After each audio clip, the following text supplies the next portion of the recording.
Assalamualaikum warahmatullahi wabarakatuh. Kami dari kelompok 8 akan memaparkan video tentang materi Islam dan demokrasi di Indonesia. Pengertian demokrasi menurut para ahli. Yang pertama, Abraham Lincoln. Demokrasi adalah sistem pemerintahan yang diselenggarakan dari rakyat, oleh rakyat, dan untuk rakyat. Yang kedua, Charles Costello. Demokrasi adalah sistem sosial dan politik pemerintahan diri dengan kekuasaan pemerintah yang dibatasi hukum dan kebiasaan untuk melindungi hak-hak perorangan warga negara. Yang ketiga, Hans Kelsen. Demokrasi adalah pemerintahan oleh rakyat dan untuk rakyat.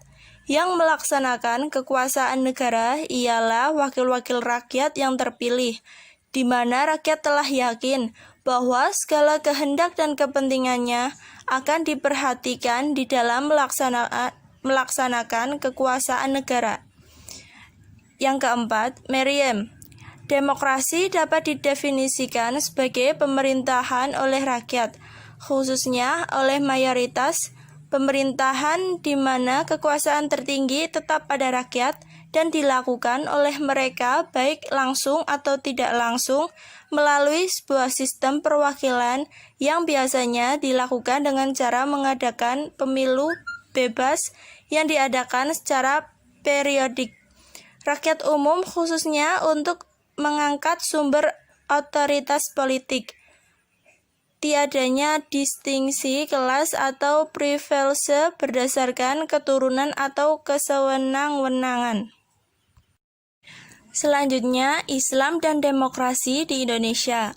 Islam sebagai agama yang dianut mayoritas rakyat Indonesia sejatinya berperan serta dalam memperkaya demokrasi di Indonesia dengan keteladanan dan keadilan sehingga rakyat terbebas dari belenggu kemiskinan dan tidak kesejahteraan, dapat menciptakan kesejahteraan dalam sebuah tatanan negara bangsa.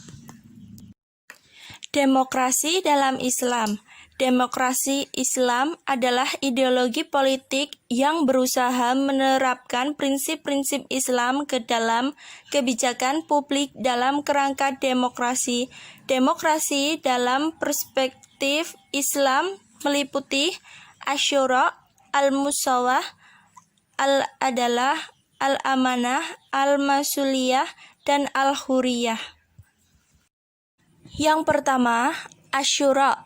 Asyura adalah suatu prinsip tentang cara pengambilan keputusan yang secara eksplisit.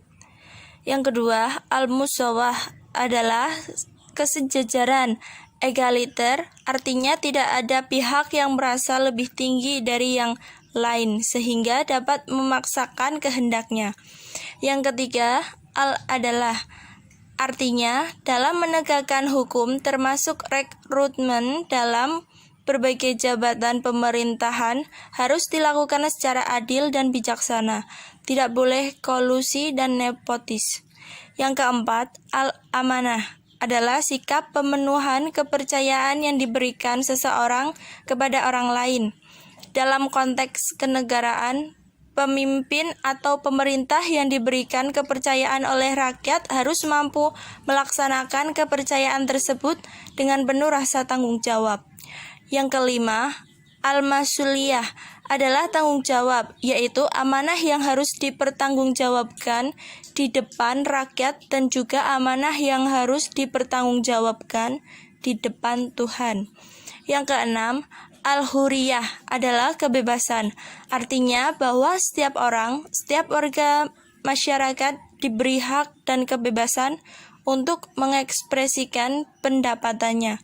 Sepanjang hal itu dilakukan dengan cara yang bijak. Baik, terima kasih. Hanya itu yang dapat kelompok kami sampaikan. Kurang lebihnya mohon maaf. Semoga materi yang kelompok kami sampaikan bisa bermanfaat untuk kita semua. Wassalamualaikum warahmatullahi wabarakatuh.